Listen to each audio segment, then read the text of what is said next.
Ang halimbawa po ng proseso ay nag-uumpisa sa pagbilang nila ng pera.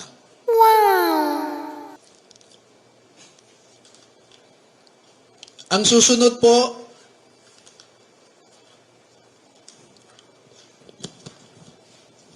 sa larawan sa itaas ay inihahanda ang pera bago isilid sa mga maleta ulit sa Horizon Homes. Oh, wow! At yung larawan sa ibaba ay isang halimbawa ng pag-deliver ng pera sa bahay ng isang mambabatas. Yes!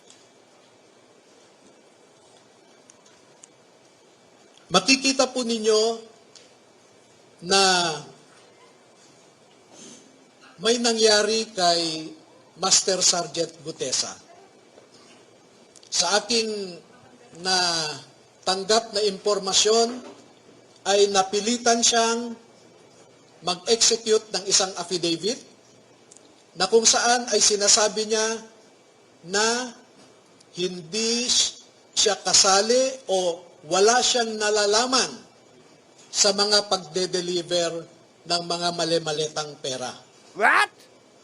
Pero makikita po ninyo dito na siya mismo ay kasama sa pagde-deliver ng pera. Samuy! Kaya naaawa po ako ngayon sa sitwasyon ni Master Sergeant Gutesa dahil ginawa siyang sinungaling. Oh, no!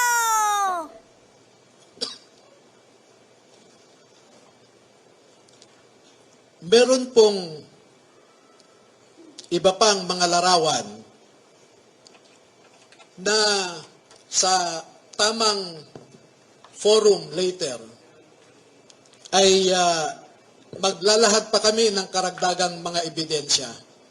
Pero ang pagde-deliver nila ng pera ay gumagamit ng eroplano. Wow!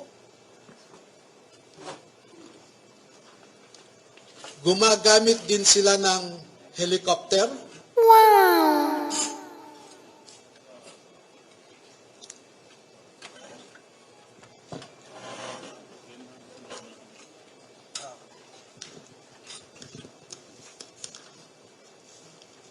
At ganito po ang mga dinideliver sa mga bahay ng ilang mga mambabatas. Oh my God!